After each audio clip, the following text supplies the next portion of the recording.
Qala musannif rahimahullahu ta'ala wa nafa'ana bi ulumihi fid dharaini Allahumma amin. Pada muka surat yang ke-20, Zat Allah. Kita hadiahkan Al-Fatihah kepada semua guru yang kita mengambil manfaat daripada tinggalan mereka, terutamanya Kiai Haji Jan Sukri yang kita membaca kitab Nur ala Nur ini, dan juga kepada Ayahanda Al-Malik dan semua rantaian sanad pengajian mereka, para guru kita itu sampailah kepada baginda Nabi SAW.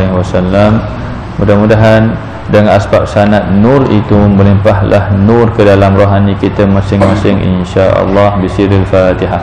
A'udzubillahi minasyaitonir rajim. Bismillahirrahmanirrahim. Alhamdulillahirabbil alamin. Arrahmanir rahim. Maliki yaumiddin. Iyyaka na'budu wa iyyaka nasta'in. Ihdinas siratal mustaqim. Siratal ladzina an'amta 'alaihim ghairil maghdubi 'alaihim waladdallin. Amin. Zat Allah. Rasulullah sallallahu alaihi wasallam bersabda, tafakkaru fi khalqillah wa la tafakkaru fi zatillah. Bertafakkurlah kamu kepada Allah, pada perbuatan Allah, dan jangan kamu memikirkan tentang zat Allah. Ibnu Arabi selalu mengingatkan agar jangan berani orang memikirkan bagaimana zat Allah. Perhatikan, bukan firman, perhatikan sabda Nabi SAW itu, la tafakkaru fi dhatillah. Yang dimaksudkan dengan tidak memikirkan tentang zat Allah itu adalah tidak membagaimanakan. Surat 120 ya. Surat 120. Tidak membagaimanakan zat Allah. Jadi bila tidak membagaimanakan, bermaksud tak fikir apa satu tentang zat Allah.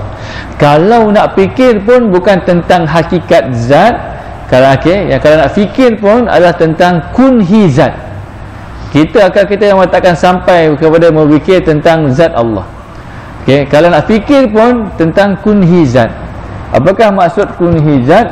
Kunhi zat itu adalah keberadaan Allah, bukan kebagaimanaan, keberadaan. Kun tu jadi, jadi ada, maknanya kunhi zat ni. Kita lama mesti biasa sebut kunhi zat. Kalau kita nak sembang larah bahasa kita yang mudah sekarang ni, maknanya keberadaan Allah. Maknanya keberadaan Allah. Jadi nak sembang tentang kunhi zat itu 6 perkara saja. Yang penting wujud, qidam, baqa', mukhalafatul hawadith, qiyamuhu binafsih, dan wahdaniyah. Itu bicara tentang kunhi zat. Yang dimaksudkan dengan bertafakurlah kamu pada khalqillah, pada perbuatan, bukan perbuatan Allah, pada kejadian Allah. Khalqillah ni bukan perbuatan, terjemahan kat sini dia mungkin agak kurang tepat. Khalqillah ni adalah berfikir kamu tentang makhluk Allah. Jadi bila kita fikir tentang makhluk Allah, apa maksud makhluk? Makhluk tu ciptaan. Makhluk tu adalah ciptaan. Bila kita fikir tentang ciptaan Allah, maksudnya Allah yang ada itu yang menciptakan ciptaannya, yang disebut sebagai makhluk. Khalqillah itu ciptaan Allah. Bila kita nak fikir tentang ciptaan Allah, automatik kita akan fikir siapa yang cipta. Jawapan dia Allah yang cipta. Bila kita tahu Allah yang cipta, automatik kita akan memandang apa? Automatik kita akan memandang perbuatan Allah yang mencipta. Maka kiai menterjemahkan sini, terus bertafakurlah kamu pada perbuatan Allah. Tapi nak sebelum sampai kepada maksud perbuatan Allah ni, maksudnya kita kena bertafakur, berfikir tentang makhluk Allah, ciptaan Allah. Jadi bila kita fikir tentang ciptaan Allah, bermaksud kita fikir bagaimana perbuatan Allah yang menciptakan. Maka sampai setakat perbuatan Allah boleh kita fikir. Maka Allah menciptakan dengan kudratnya, dengan iradatnya, dengan ilmunya, dengan sama', basar dan kalam. Maka dengan sifat kesempurnaannya.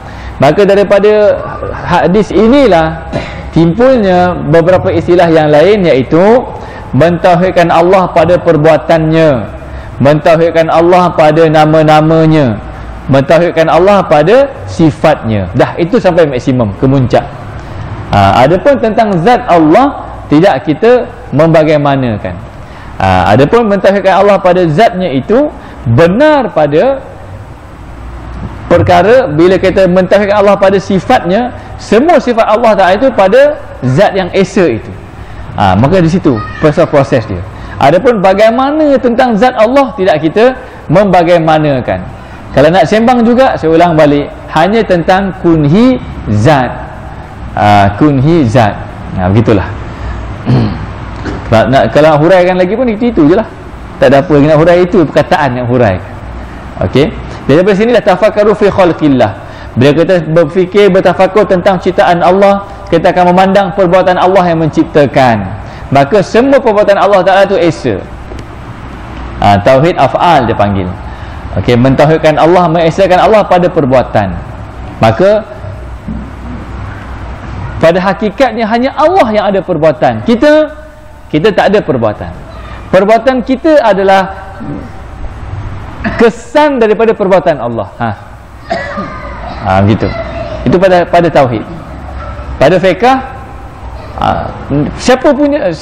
siapa yang buat ni? Saya yang buat. Pada fiqh saya. Pada fiqh kita ada perbuatan. Pada tauhid kita tidak ada perbuatan. Kalaupun dilihat kita ada perbuatan, itu sebenarnya adalah kesan daripada perbuatan Allah. Yang ada hanya perbuatan Allah. Itu tauhid af'al. Lepas dah mengecapi tauhid af'al, tauhid yang paling minimum yang perlu kita kecapi, baru kita pergi kepada peringkat tauhid asma', mentauhidkan Allah pada nama-namanya. Mentauhidkan Allah pada nama-namanya. Yang dimasukkan dengan mentauhidkan Allah pada nama-namanya ini adalah semua nama Allah hanya terlayak bagi Allah. Okey, dan tidak ada nama melainkan nama itu adalah milik Allah. Kalaupun nama itu dinamakan kepada makhluk, ia hanyalah maknanya tempiasan, hanyalah bayang bagi nama-nama Allah. Maka tidak bernama semua makhluk. Yang bernama hanyalah Allah. Allah yang bernama, yang Allah yang mempunyai nama, Allah yang wujud namanya, yang mewujudkan nama-nama makhluknya. Maka apabila manusia adalah makhluk Allah yang Allah beri kemampuan untuk menamakan sesuatu perkara dengan nama, maka kita kena faham yang bernama hakikatnya hanyalah Allah. Maka bila kita nak menamakan mana-mana makhluk dengan nama yang sesuai bagi makhluk tersebut, maka kita kena faham hakikatnya Allah yang menamakan makhluk tersebut. Dengan cara bagaimana? Dengan cara Allah memperilmukan kita, dan dengan ilmu Allah kita menamakan makhluk itu dengan nama. Maka kalau benda ni kita namakan Tupperware, ni benda ni, apa nama ni? Namanya Tupperware. Sesuai tak sesuai? Dalam sebarang bahasa yang ada di seluruh dunia, takkan sesuai nama bendalah ni namanya Tupperware. Namanya mesti mikrofon. Bahasa Arab disebut mukabbar, mukabbar ataupun mukabbir, ataupun mukabbir saut, pembesar suara. Dalam bahasa Inggeris mikrofon, bahasa Melayu pun mikrofon, dalam bahasa Sepanyol tak tengok Google lagi, dalam bahasa Jepun. Jadi yang penting sesuailah semua bahasa ni mikrofon. Tiba-tiba kita nak panggil yang ni meja, tak sesuai. Jadi bila kita nak menamakan sesuatu makhluk dengan sebarang nama, kita kena pandang nama itu hanya pada Allah. Maka Allah yang menamakan makhluk itu. Tapi dengan asbab apa? Dengan asbab Allah memperilmukan kita, dan dengan ilmu Allah kita menamakan makhluk ini dengan nama mikrofon. Maka hakikatnya siapa yang menamakan? Tetap Allah yang menamakan. Tapi proses penamaan itu begitu. Kembali kepada sifat ma'ani. Itu tauhid asma'. Jadi kalau kita ada anak kita nama Irwan, Irham, apa lagi? Irsyad, apa lagi? Amirul, apa lagi dan sebagainya. Maka semasa kita nak menamakan anak kita itu, jangan lupa bahawa hanya Allah yang bernama. Hanya Allah yang bernama, maka yang bernama saja yang hakikatnya menamakan. Gitulah latihan nak capai tauhid asma, pelan-pelan. Tapi ini dalam rohani ya, dalam mata hati ya. Kemudian lepas tauhid asma, maka kita pergi supaya ke tauhid sifat. Tauhid sifat, maka segala sifat yang kita nampak pada makhluk sebenarnya bukan milik makhluk. Segala sifat yang ada pada makhluk semuanya milik Allah. Adapun kalau kita lihat sebarang sifat yang ada pada makhluk itu adalah apa dia? Allah yang mempersifatkannya dengan kudrat dan iradatnya. Allah mempersifatkan. Maka yang ada sifat hanyalah Allah.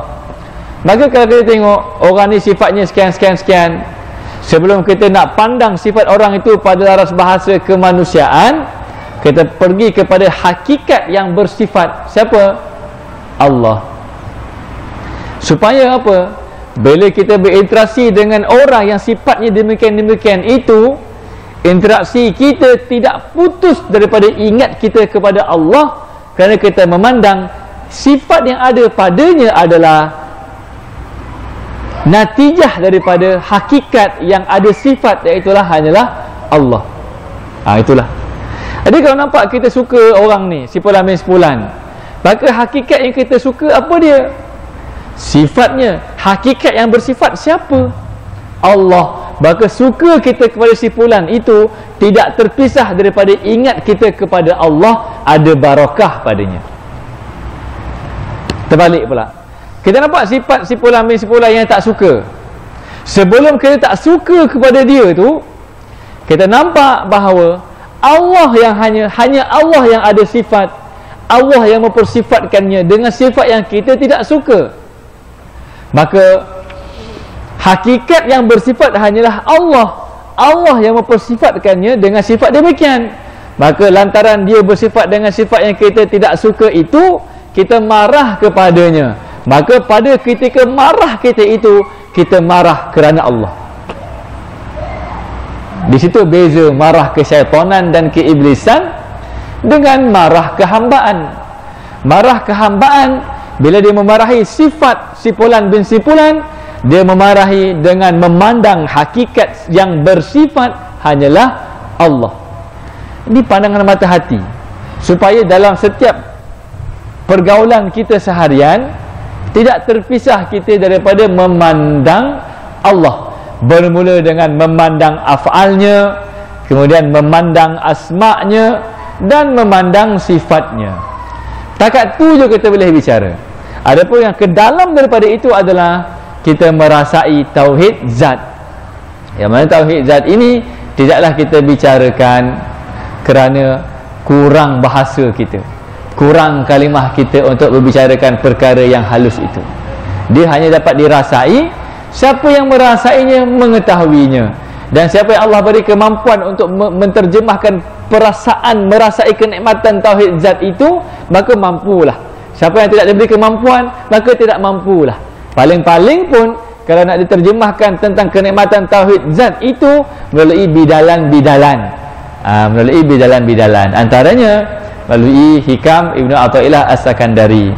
Itu adalah bidalan-bidalan, perumpamaan-perumpamaan, kalam-kalam hikmah pada menterjemahkan kenikmatan beliau yang mengecapi kenikmatan tauhid zat. Maka dalam neraca Ahlussunnah wal Jamaah, pembahagian tauhidnya 4 ini, iaitu tauhid sifat, kemudian tauhid asma, tauhid yang pertama tauhid af'al, yang kedua tauhid asma, yang ketiga tauhid sifat, yang keempat tauhid zat. Begitu.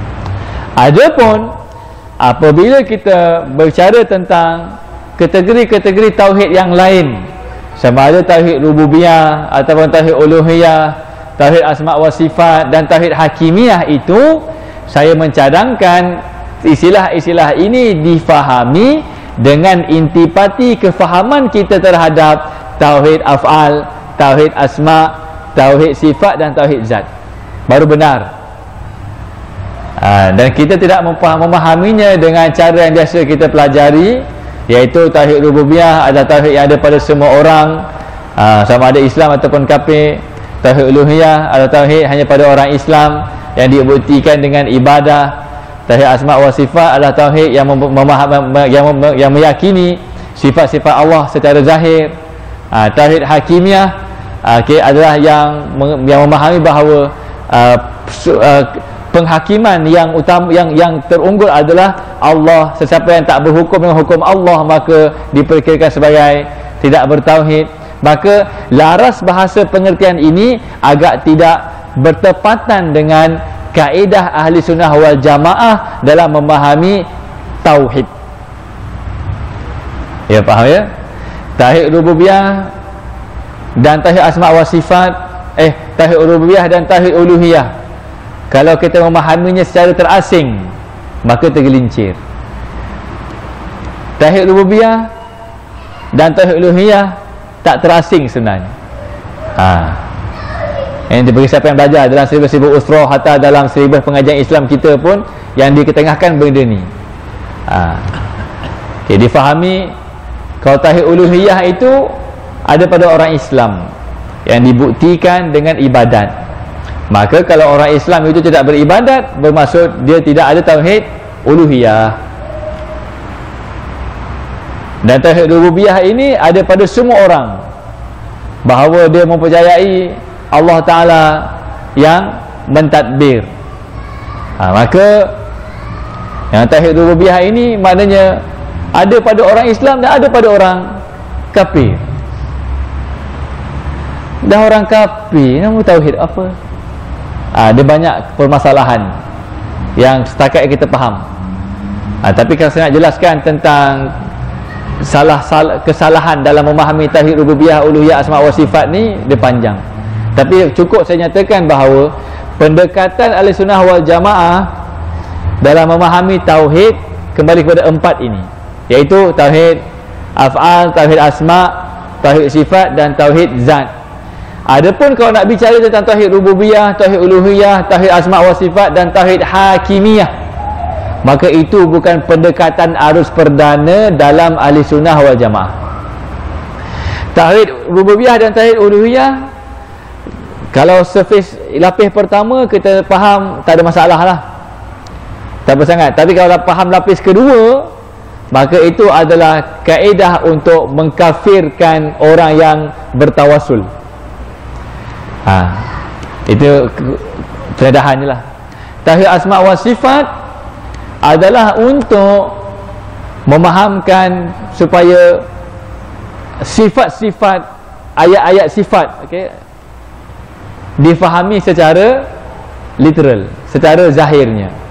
Maka Allah bertangan, cuma tangan yang selayaknya bagi Allah. Allah bersuara, suara selayaknya bagi Allah. Maka tidak benar dalam laisa kamitslihi syai', tak sampai ke kemuncak. Nampak macam laisa kamitslihi syai', tidak ada sesuatu yang bersamaan dengan Allah. Dan tidak Allah tidak bersama, tidak sama Allah dengan sesuatu, dan tidak sama sesuatu dengan Allah. Nampak macam begitu, tetapi tak menyeluruh.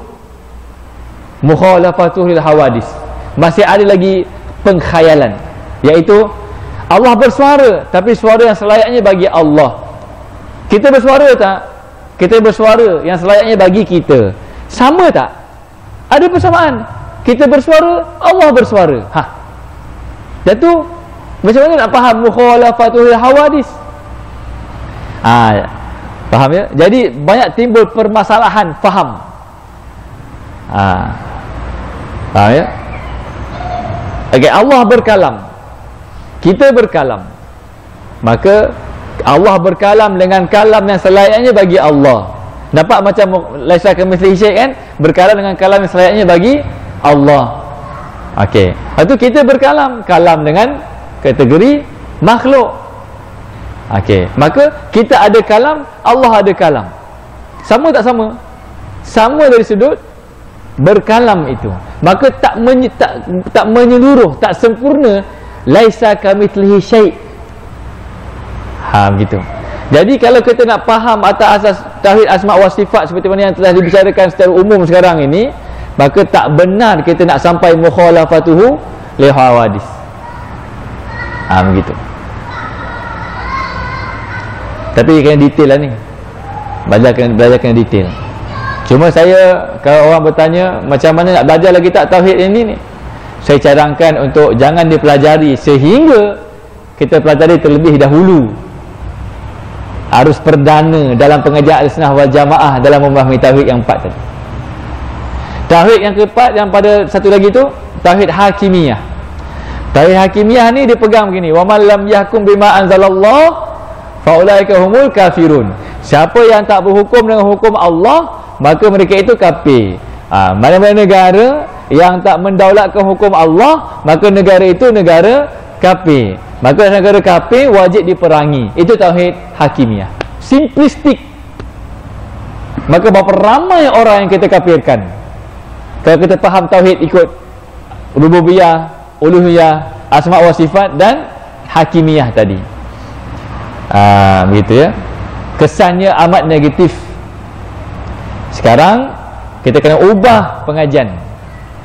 Tapi malangnya memang tauhid yang rububiyah, uluhiyah, asma wa sifat dan hakimiyah itulah yang banyak dalam buku-buku teks usrah-usrah, jemaah-jemaah Islam di kampus dan di luar kampus, teks sebenarnya NGO yang latar belakangnya keislaman. Bahkan buku teks sekolah pun mengandungi tauhid yang tiga ini.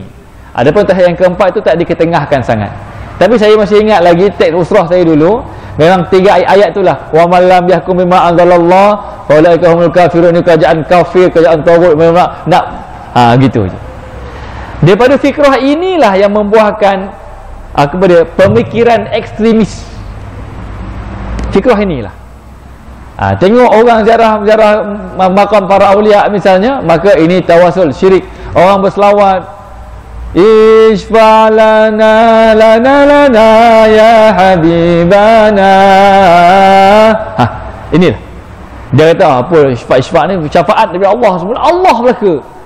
Tidak ada yang dipahamkan dengan tawassul, istighasah, begitu. Mudah untuk mensyirikkan. Maka kalau amalan-amalan yang Nabi tak buat, yang kita buat, maka semuanya tertolak, dikira sebagai bid'ah yang dolalah. Bid'ah dolalah finnar. Maka ini semua adalah lapis kedua dan ketiga daripada kefahaman terhadap tauhid uluhiyah dan tauhid rububiyah dengan definisi yang biasa kita faham tu, yang biasa kita dedahkan tu. Cukuplah tu. Tauhid asma wa sifat membuahkan hasilnya apa dia? Faham Allah Ta'ala sifatnya secara zahir, secara kebagaimanaan makhluk. Cuma bila mana makhluk tak mampu nak memahaminya, selayaknya bagi Allah tetap membagaimanakan. Begitu. Sebab itulah laisa ka mithli. Allah tidak seperti dua kali. Allah laisa ka seperti, mithli seperti. Laisa ka mithlihi nya syai'un. Maknanya tanzih Allah daripada sebarang kebagaimanaan yang menyerupai makhluk. Begitu. Jadi di sini adalah asas untuk kita memahami tauhid Ahlussunnah wal Jamaah. Jadi kalau kita faham secara suthiyah, secara surface tauhid asma wa sifat, okey, maknanya Allah Taala yadullah. Okey, Allah bertangan, ya tangan. Allah bertangan, tapi tangan yang selayaknya bagi Allah. Maka kita bertangan, tangan yang selayaknya bagi manusia. Ada persamaan tak? Ada, dari sudut bertangan. Itu adalah lapis kedua dan ketiga daripada tauhid asma wa sifat, yang mana ini bukan arus perdana dalam Ahlussunnah wal Jamaah. Betul, sifat 20 pun satu pendekatan, tauhid yang 3T ni pun satu pendekatan, tapi pendekatan arus perdana dalam Ahlussunnah wal Jamaah adalah sifat 20. Tambah pula dalam bidang haraki ada tauhid hakimiyah. Tauhid hakimiyah ni maknanya kehakiman itu hanya pada Allah. Maka semua orang kena berhukum dengan hukum Allah. Siapa yang tak berhukum dengan hukum Allah, dia tidak ada tauhid hakimiyah. Bermaksud dia adalah telah mensyirikkan Allah, maka hukumnya halal untuk dibunuh. Maka pemikiran-pemikiran terhadap daripada keempat-empat tauhid yang bukan Ahlussunnah wal Jamaah ini mencetuskan fenomena pada hari ini, iaitu ekstremisme. Lahirlah Daesh. Daesh, Daulah Islamiyah fi Syam wal Iraq, ataupun ISIS, Islamic State, Islamic State of Iraq and Syam, yang pemikirannya keras. Begitu. Sedangkan Islam kena difahami dengan tema rahmatan lil alamin. Begitulah. Okey ya. Jadi cukuplah saya dedahkan kat situ sikit. Mana ni? Berkenaan dengan tauhid. Jadi walau bagaimanapun keadaan diri kita, kefahaman kita selama ini, maka secara tegas saya nyatakan kena dalami tauhid ahli sunnah wal jamaah, iaitu yang dibicarakan itu berdasarkan kepada kerangka sifat 20, berasaskan kepada sabda Nabi SAW ini, tafakkaru fi khalqillah wa la tafakkaru fi zatillah. Maka keluar sifat 20. Daripada sifat 20 itu keluar juga tangga-tangga tauhid, iaitu bermula dengan tauhid af'al, memandang Allah menciptakan makhluk. Yang kedua, memandang pada tauhid asma, memandang Allah yang menamakan makhluk. Ketiga, tauhid sifat, memandang Allah yang mempersifatkan makhluk. Akhirnya cukup makhluk itu dicipta Allah, diberi nama Allah, diberi sifat oleh Allah, baru jadi makhluk. Inilah yang dimasukkan dengan tafakkaru fi khalqillah. Kamu bertafakurlah pada ciptaan Allah, sehingga daripada ciptaan Allah itu kamu bedah siasat ke dalam, keluar af'al Allah, kamu mentauhidkan af'al Allah. Keluar asma-asma Allah, kamu mentauhidkan asma Allah. Keluar apa dia? Sifat-sifat Allah, kamu mentauhidkan sifat Allah, dan sifat itu mesti pada zat Allah yang telah kita tauhidkan. Ini asas dia. Betul ya? Alright. Baru benar kita jejak untuk mencapai ma'rifatullah. Kalau tidak, kita masih tidak terkeluar daripada waham. Okey. Apakah sebabnya Allah ada larangan untuk memikirkan zat Allah? Ibn Arabi melihat larangan tersebut dari ketetapan hukum syarak, kerana zat Allah tidak dapat diketahui oleh sesiapa pun. Zat Allah tidak dapat dijangkau pengetahuan manusia, kerana zat Allah itu bebas dari hubungan apapun. Cukup dirasakan melalui isimnya, yakni melalui namanya dan penampilan Allah di seluruh segenap alam. Maka Allah menampilkan, bukan zatnya, Allah menampilkan apa dia? Sifatnya. Okey, dan sifat Allah yang paling terserlah penampilannya adalah sifat Ar-Rahmannya, yang mana sifat Ar-Rahman itu ditampilkan dengan sifat nurnya. Itu yang paling utama, sifat nur dan sifat Ar-Rahman. Maka daripada sifat Ar-Rahman yang ditampilkan oleh sifat nur, maka nyatalah segala sifat-sifat Allah yang lain, sama ada yang nyata, yang terkandung dalam Al-Quran ataupun yang terkandung dalam hadis baginda Nabi SAW. Satu-satunya yang mengetahui zat Allah adalah Allah sendiri. Nama-nama Allah berfungsi untuk menyatakan akan wujud dan af'al Allah. Bila dah ada nama-nama macam ni, nama dan sifat tidak berpisah sebenarnya. Okey, kalau orang itu kuat menyapu, namanya tukang sapu. Kalau orang itu maknanya nama dan sifat dan perbuatan itu semua tak berpisah sebenarnya. Tapi kalau kita sebut sifat, automatik ada asma dan ada af'al. Kalau kita sebut perbuatan, padanya ada nama dan ada sifat. Kalau kita sebut nama, padanya ada perbuatan, ada sifat. Maknanya tak boleh berpisah tiga benda ni. Dan sifat itu pula takkan berpisah dengan zat. Begitu. Jadi nama-nama Allah berfungsi untuk menyatakan akan wujud dan af'al Allah, af'al perbuatan Allah. Rasulullah SAW sendiri yang dapat izin sampai kepada kunhi Allah. Kunhi Allah. Hal ini disebabkan Rasulullah SAW diciptakan Allah dari nur Allah hingga sangat mudah untuk beliau kembali kepada kunhi Allah, kerana nur kembali kepada nur. Sebab itulah dalam penceritaan Isra' dan Mi'raj, hanya baginda Nabi SAW yang bertemu dengan Allah Subhanahu Wa Taala. Jangan difikirkan kebagaimanaan pertemuan baginda Nabi dengan Allah Subhanahu Wa Taala, yakinnya bertemu. Bagaimana? Wallahu a'lam. Begitu. Terus tutup pintu. Sebab kalau kita sembang bagaimana Nabi bertemu dengan Allah, bermaksud apa? Kita telah menyembang tentang zat Allah. Sah. Jangan sembang kebagaimanaannya. Cuma nak katanya hanya Nabi yang bertemu dengan Allah. Kerana apa? Kerana Nabi itu memang kenyataan nur bagi Allah. Kenyataan nur bagi Allah. Sebab itulah baginda Nabi SAW manusia, tapi bukan manusia biasa. Kerana apa? Kerana baginda titlenya nur. Tidak ada Nabi yang lain yang Allah beri title dengan title nur.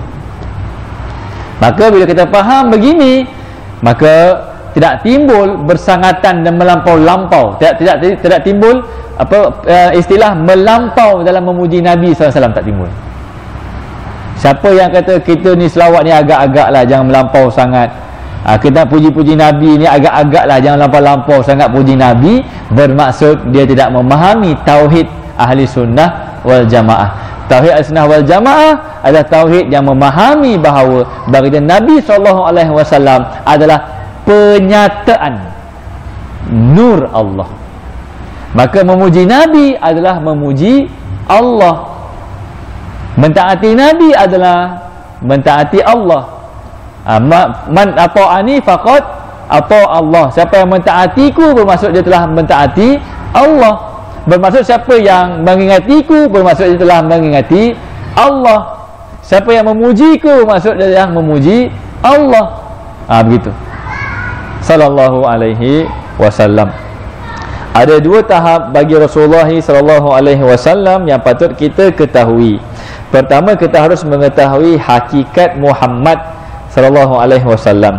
Beliau dizahirkan Allah dari bahagian al-ghaib, seperti pada sabda beliau, ana min nurillah, artinya aku dizahirkan Allah dari nur Allah. Kalimat ini menunjukkan bahawa Nabi yang paling permulaan dizahirkan Allah, sebelum ada satu makhluk pun yang dizahirkan Allah. Jadi yang pertama-tama yang Allah zahirkan sifatnya. Sifat apa? Sifat nur. Atau yang Allah pertama-tama zahirkan. Maka sifat nur itu dizahirkan pada siapa? Pada baginda Nabi SAW. Maka di sana ada bahagian uluhiyah dan ada bahagian basyariah. Ada bahagian keilahan, ketuhanan, dan ada bahagian kemanusiaan. Begitu. Ni nak faham ni malam-malam ni, dia kena tengah malam lagi pun boleh faham. Saya belajar benda-benda ni pukul 1-2 pagi.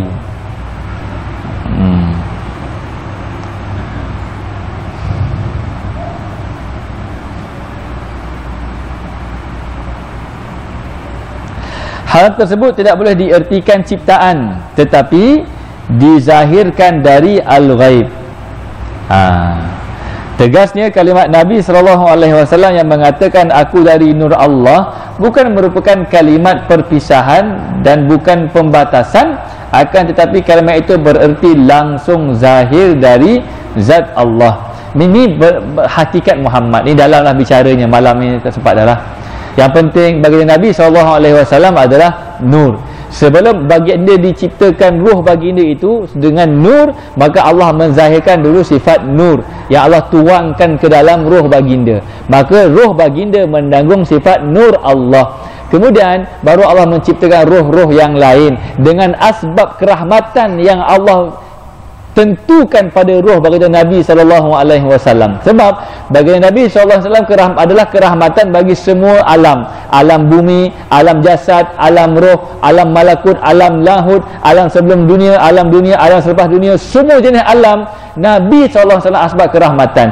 Tidakkah penciptaan roh kita adalah kerahmatan dari Allah. Apakah asbabnya? Asbabnya ruh baginda Nabi SAW, yang bagaimana? Yang telah Allah tuangkan sifat nurnya itu. Maka perkara pertama, Allah menzahirkan ghaib, nur yang ghaib kepada nur yang nyata, dan nyata itu dinyatakan pada ruh baginda Nabi SAW.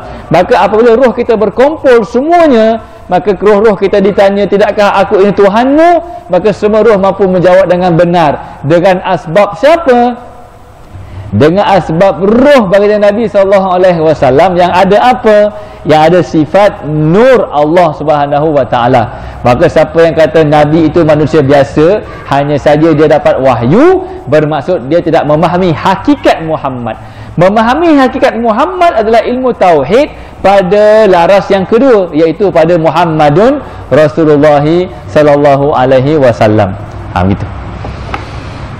Tahap kedua, bahawa nur dimasukkan golongan Ruhul A'zam.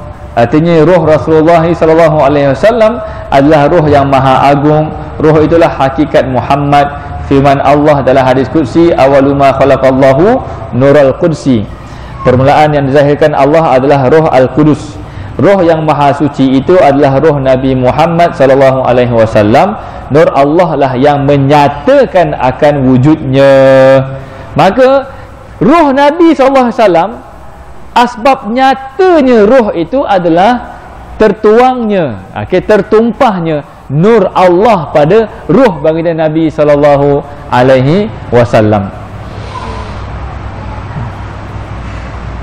Nur diperintahkan Allah turun ke dalam hati hambanya untuk menyaksikan wajah Allah. Jadi ruh kita ni by default tidak ada nur, seperti mana nur yang Allah berikan pada baginda Nabi sallallahu alaihi wasallam. Okey. Jadi bila kita dihidupkan di dunia ini, kita diberi taklifan untuk memandang Allah, iaitu pada elemen ihsan. Kamu mengabdikan diri kepada Allah seolah-olah kamu memandang Allah. Yang ni ada syuhudiah dekat situ. Alright. Jadi untuk memandang Allah yang sifatnya nur, mesti dengan nur. Maka kita terdesak untuk menurkan rohani kita, supaya rohani kita memandang Allah. Nur untuk memandang Allah itu Allah tuangkan kepada siapa? Pada Nabi Muhammad SAW. Maka secara kemanusiaan, jasad baginda telah diperkirakan wafat dan dimakamkan di Madinah Al-Munawwarah. Tetapi dalam konteks rohaniah baginda SAW tetap mengandungi apa dia? Nur Allah. Maka kita perlu kepada nur itu. Bermaksud kita perlu untuk memasukkan nur itu ke dalam rohani kita. Bermaksud kita perlu untuk mencintai baginda. Kerana bila mencintai baginda, bermaksud kita memasukkan inverted comma baginda itu ke dalam jiwa kita, jasadnya ke ataupun rohaninya. Rohaninya. Sebablah kita setiap kali kuliah kita akan baca Al-Fatihah dengan niat berhubung-hubungan rohaniah kita dengan rohaniah baginda Nabi SAW. Bila berhubung-hubungan, bermaksud dapatlah kita nur ala nur ala nur ala nur, sampailah nur di sini, maka memandang nur Allah. Itu bidalan. Jadi prosesnya itu adalah dengan memahami bahawa nur itu berpindah dari dada ke dada. Jadi pada dada baginda SAW berpindah kepada sahabat, pada sahabat berpindah kepada tabi'in, daripada tabi'in berpindah kepada tabi'in, daripada tabi'in pindah pada ulama dan aulia zaman berzaman, sampailah kita bertemu dengan pewaris nur itu. Yang sebenarnya yang dimaksudkan dengan pewaris para nabi, iaitu pewaris baginda Nabi SAW, adalah mereka yang mewarisi nur tersebut. Jadi ayahanda Nasir pun boleh menjadi pewaris Nabi jika ayahanda memahami elemen nur dan menanggung nur, walaupun ayahanda tak mahir membaca Al-Quran, tidak faham bahasa Arab dan sebagainya. Jadi pewaris Nabi bukan hanya pada ulama yang faham Al-Quran, faham hadis semata-mata. pewaris Nabi juga kepada mereka yang selain dia bergelar ustaz dan ustazah. Yang bergelar engineer pun boleh, bergelar doktor pun boleh, bergelar siapa lagi, apa-apa saja gelaran pun boleh, asal saja dia bertemu dengan guru yang mewariskan nur itu ke dalam dadanya. Maka di sana sama dari sudut peluang untuk manusia umat Nabi SAW untuk menjadi pewaris baginda Nabi SAW, iaitu apa dia? Elemen nurnya. Adapun ilmu fardu ain, semua orang kena belajar. Ilmu fardu ain semua orang kena belajar, ulama ke tak ulama ke semua orang kena belajar. Asal saja selesai ilmu fardu ain dan faham dimensi nur, maka tidak mustahil dia itu jadi pewaris Nabi kerana telah ada nur. Mereka yang ada nur dalam jiwanya maka akan melahirkan syakhsiyah Nabi dalam perlakuannya. Tapi bukanlah bermaksud dia menjadi Nabi, faham ya? Berlaku syakhsiah Nabi. Nah, maka benarlah bahawa Nabi bersabda, aku diutuskan untuk menyempurnakan akhlak yang mulia. Akhlak yang mulia adalah kesan daripada nur, dan nur itu adalah yang berpindah dari dada ke dada. Maka dengan nur itu kita musyahadah kepada Allah, dengan nur itu menatijahkan akhlak kenabian. Gitulah fahamnya. Nak mengecapinya lama, mujahadah. Tapi nak faham setengah jam dah boleh sembang. Faham ya? Okey.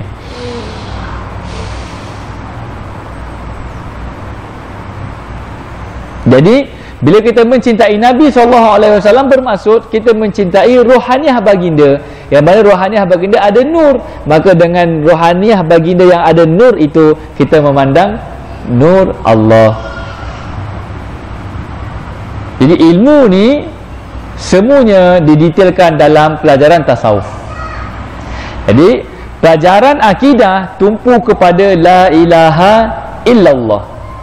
Adapun pelajaran tasawuf tumpu kepada Muhammadun Rasulullah. Sekolah tasawuf adalah tarikah. Maka tidak heran kalau kita tengok mana-mana tarikah, mesti akan selalu mengadakan maulid, qasidah dan selawat. Sebab apa? Memang peranan pelajaran tasawuf dalam sekolah tarikah adalah untuk melumati Muhammadun Rasulullah. Adapun pelajaran akidah daripada sekolah Ahlussunnah wal Jamaah adalah untuk melumati apa dia? La ilaha illallah. Gabung akidah dan tasawuf, baru benar syahadah kita kepada Allah Subhanahu wa taala, dan itu adalah syarat utama untuk segala ibadah kita diterima oleh Allah Subhanahu wa taala. Roh yang maha suci ini, roh yang maha suci itu adalah roh Nabi Muhammad SAW. Nur Allah lah yang dapat menyatakan akan wujudnya. Nur diperintahkan Allah turun ke dalam hati hambanya untuk menyaksikan wajah Allah. Apakah asbab Allah memerintahkan nur itu? Ada pada jiwa kita. Asbabnya adalah cinta kepada baginda Nabi SAW. Jadi dalam iman, dalam akidah pun, pintu masuk akidah cinta kepada Nabi SAW. Dalam tasawuf pun, pintu masuk nur ke dalam jiwa kita pun cinta kepada Nabi SAW. Di sinilah para ulama kata tidak ada afdal, tidak ada ibadat yang paling afdal, melainkan ibadat yang ada bersangkutan dengan Nabi SAW. Baca Quran dengan selawat, mana lagi afdal? Jawapannya, baca Al-Quran yang tak terputus ingatan kepada baginda Nabi SAW lebih afdal. Jika tak begitu, maka selawat lebih afdal daripada membaca Al-Quran tapi terputus ingatan kepada Nabi SAW. Dah tu Ustaz, kalau selawat tak ingat kat Nabi, macam mana? Tak ada masalah. Sebab apa? Tetap dia sebut dan dia doakan dan dia puji siapa? Nabi. Walaupun dia tak ingat Nabi, maka peringkat awal dia berselawat mungkin tak ingat Nabi, dia suka dengan alunan-alunannya, maka kok mana pun dia tetap diperkirakan telah mendoakan Nabi SAW, maka dia telah menempah doa Nabi SAW. Barakah doa Nabi SAW akan membuatkan hatinya ingat kepada Nabi SAW. Begitu. Jadi selawat ni nak baca panjang ada, pendek ada. Maka orang lemah macam mana pun, nak kata orang bodoh macam mana pun, confirm dia mesti pandai berselawat. Baca Quran katalah susah. Jadi maknanya semua orang sama rata peluang untuk mendapat rahmat Allah Subhanahu wa taala. Begitu. Tapi lepas ni janganlah tak baca Quran pula. Bacalah Quran. Dengan syarat Al-Quran itu kita baca bukan kita mengamati alunannya, bukan kita mengamati maknanya, bukan kita mengamati maknanya tajuk-tajuknya dan sebagainya semata-mata.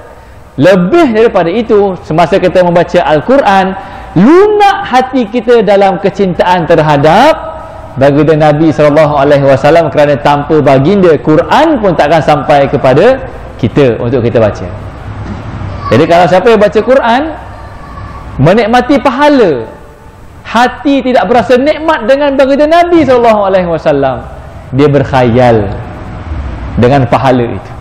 Sebenarnya pada hakikatnya tidak berpahala. Tetapi dalam ilmu fiqh tetap dikatakan dia itu berpahala dengan sebab membaca Al-Quran, tapi pada hakikatnya tidak ada pahala baginya. Kerana apa? Kerana terputus jiwanya daripada baginda Nabi SAW. Ini yang lebih penting untuk kita fahami. Dan ilmu ini kenapa diletakkan dalam ilmu tasawuf? Kerana ilmu tasawuf bukan ilmu untuk menghukum-hukum orang. Ilmu tasawuf adalah ilmu untuk menilik diri sendiri. Kalau kita rasa kita kurang, penuhkan, jangan duk sibuk tilik hal orang. Masalahnya adalah bila kita sembang tentang tasawuf, kita bawa ke dalam suasana fiqh, akhirnya kita kata, awak ni baca Quran tak dapat pahala, awak tak ingat ke Nabi, awak seronok dengan taranum awak je, tak dapat ingat ke Nabi, tak ada pahala ke awak.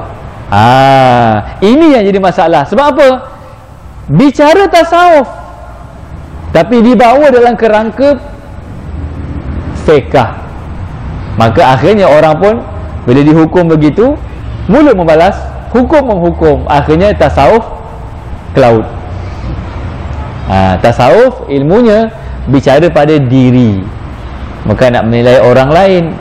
Kalau dengar tu terus diagnose diri. Ilmu untuk diagnose orang lain ilmu fiqh je. Itu pun kalau kita memahami usul-usul dan kaedah-kaedahnya. Kalau tidak, diam je lah. Ini fiqh pun tak reti, tasawuf pun tak pernah dengar, akidah pun ikut akidah yang bukan al-sunnah wal jamaah, gege macam-macam. Maka rosak lagi, merosakkan. Di sinilah kalam para bijaksana, para ahli hikmah, as-sumtu hikmatun. Diam itu kebijaksanaan. Sebab apa? Tahu aku bodoh, tahu aku tak reti, tahu aku kurang, biar aku diam. Itu lebih baik diam daripada bercakap perkara yang kita tidak ketahui. Ilmu tasawuf ramai yang tak faham, ramai yang tak tahu, dan ramai yang tak melalui perjalanannya. Tapi beberapa ramai yang keluarkan statement tasawuf tak perlu belajar, tasawuf bukan daripada Islam, tasawuf daripada Syiah dan sebagainya. Awak tak faham dimensi ilmu tasawuf. Tasawuf ni susah, pelik-pelik, awak tak faham, awak diam cukup. Tanya pada orang yang faham. Sama juga, kalau ulama ni hebat macam mana pun, luar dalam atas bawah dia hebat, bila naik kapal terbang, kita nak minta tak ulama ni yang drive kapal terbang? Ulama yang hebat, bila naik kapal terbang, dia cakap ke pilot, pilot, aku ni ulama, aku tahu serba-serbi semua, mai aku bawa kapal terbang. Agak-agak pilot tu nak bagi tak? Tok guru tadi tu, yang ulama tu, kiai syekh tadi tu, nak bawa kapal terbang, tak bagi. Bahkan dia dengan keulamakan dan keilmuan dia pun takkan terdetik kepada dia nak minta bawa kapal terbang. Sebab apa? bukan bidang dia. Awak duduk kat situ dan diam. Maka semasa di situ, dia guru macam mana pun, dia syekh macam mana pun, dia hebat macam mana pun, bila dapat arahan, semua kena pakai tali pinggang. Ada agung kata, aku agung, arah-arah aku pandai. Ada? Tak ada. Hatta yang di-Pertuan Agong pun bila naik kapal terbang, walaupun private jet sekalipun, tetap dia kena pakai, dia terima arahan. Sebab apa? Bukan bidang dia. Samalah juga dengan ilmu dalam Islam. Dalam kereta, banyak bengkel kereta, aircon satu bahagian, tayar alignment absorber satu bahagian, enjin satu bahagian, betul tak? Body satu bahagian, apa lagi? Tayar, aircon, body, enjin satu bahagian, aksesori satu bahagian yang lain. Walaupun semuanya berkaitan dengan kereta, tapi ilmunya berbeza. Cuba repair aircon, pergi kat kedai tayar, tak boleh buat dia. Kata awak bengkel kereta, ya saya bengkel kereta, tapi kedai tayar, kadang-kadang kedai tayar saja, dia punya kaki-kaki bawah tu kena pergi bengkel juga. Tayar tu hanya elemen tukar tayar dengan balancing, itu je. Kalau arm patah, boleh tukar kedai tayar. Kadang-kadang tak boleh. Arm ke arm shaft arm ke lower arm, upper arm, drain shaft dan sebagainya itu. Kita kuliah apa ni? Kita kuliah permotoran. Tak boleh. Sama juga dengan Islam, dengan ad-din. Yang mahir bahagian tasawuf, yang mahir bahagian fiqh, yang mahir bahagian akidah. Semuanya ini kita kena pergi supaya ad-din kita itu sempurna keadaannya. Lepas dah sempurna keadaannya, baru kita make up. Ada tak orang nak make up kereta tapi tayar pun tak repair lagi? Dia pasang dia punya speaker, pasangnya lampu xenon lampu, lepas tu pasang dia punya monitor, reverse camera dan sebagainya, tetapi tayar tak ada, tak cerdik. Tetapi enjin tak selesai, tak cerdik. Aksesori ni orang pergi lepas kereta tu tip top in its basic condition, baru kita pergi aksesori. Jadi pengajian-pengajian yang lain ni, fiqh aulawiyat, maknanya amal jama'i, harakah Islamiyah, apa lagi, tafsir Al-Quran, apa lagi, syarah hadis, apa lagi, dan seumpamanya, itu aksesori yang hanya kita dapatkan setelah yang basic tu selesai. Ni sekarang ni pengajian kita aksesori banyak, kereta tak ada. Tak gila kat situ. Maka dia hanya gila yang menghasilkan kegilaan, menghasilkan orang yang merasakan dia faham Islam, tapi sebenarnya dia tak faham apa-apa. Kerana apa? Kerana ad-din tak ada. Dan Islam ini, ad-din ini, titik utama yang perlu kita kecapi dan pengajiannya adalah titik nur. Tanpa nur tidak benar la ilaha illallah. Tanpa nur tidak benar Muhammadun Rasulullah. Tanpa la ilaha illallah Muhammadur Rasulullah, maka tidak ada sebarang hasil daripada segala amal ibadah. Bahkan ibadah itu pun sebenarnya kena niatkan supaya asbab mendapat limpahan nur.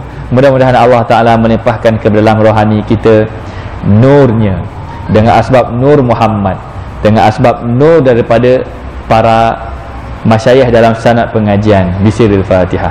A'udzubillahi minasyaitonir rajim. Bismillahirrahmanirrahim. Alhamdulillah rabbil alamin arrahmanir rahim maliki yaumiddin. Iyyaka na'budu wa iyyaka nasta'in ihdinas siratal mustaqim siratal ladzina an'amta 'alaihim ghairil maghdubi 'alaihim waladdallin. Amin. Barang siapa yang bercahaya hatinya dengan nur, maka hatinya dapat menerima nasihat dari nur serta terpelihara dari gangguan. Mereka insya-Allah sampai kepada hadrat Allah melalui nur Rasulullah sallallahu alaihi wasallam.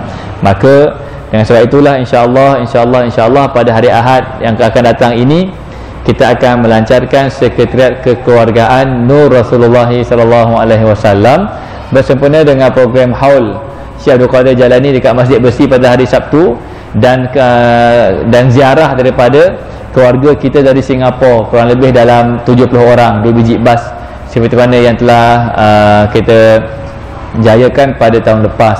Begitu. Jadi kita akan melancarkan sekretariat kekeluargaan Nur Rasulullah sallallahu alaihi wasallam. Mohon untuk panjang-panjangkan jemputannya. Nanti insya-Allah poster dah siap, maka mohon daripada setiap kita ini, kalau ada surau dipanjangkan ke suraunya, dipanjangkan ke masjidnya. Kalau ada grup family, dipanjangkan poster tu kepada grup-grup yang ada. Okey, tujuannya apa? Pertama, kalau mereka diberi kelapangan oleh Allah Subhanahu Wa Taala, mereka datang ke majlis kita pada 14 hari bulan nanti, hari Ahad. Mudah-mudahan kedatangan mereka itu lebih menambah seri nur yang kita ingin kecapi bersama. Kalaupun mereka tak dapat nak hadir, sekurang-kurangnya membangkitkan awareness mereka bahawa pada akhir zaman ini bekalan kita hanyalah nur, dan mula bicara tentang nur, mula mengkaji, memahami tentang nur, dan mula melakukan sebarang perlakuan dan perbuatan untuk kita mengecapi nur. Maka kalau adik-adik kita kat Terengganu ke, kat Kedah ke, Pahang ke, Perlis dan sebagainya, jauh, memang agak mustahil mereka datang, tapi disampaikan apa dia? Hint yang kita nak sampaikan itu apa dia? Nur ala nur. Begitu.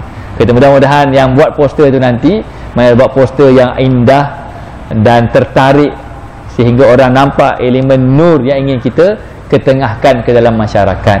Begitulah. Jadi kalau yang ada surau dan masjid, dipanjangkan dalam hibahan grup surau dan masjidnya. Kalau ada masuk dalam grup komuniti Bangi, grup komuniti Bandar Berbangi, Sepang, Kajang dan sebagainya dalam Facebook tu, maka diuploadkan juga supaya apa? Semua masjid, semua komuniti, semua grup-grup yang ada itu semuanya alert dengan elemen nur ini. Mudah-mudahan ada kebaikan untuk kita pada masa depan, dengan asbab semua orang berusaha dan berlumba-lumba untuk mengecapi nur dari Allah Subhanahu wa taala. Aqulu qouli hadza, astaghfirullahal azim li wa lakum.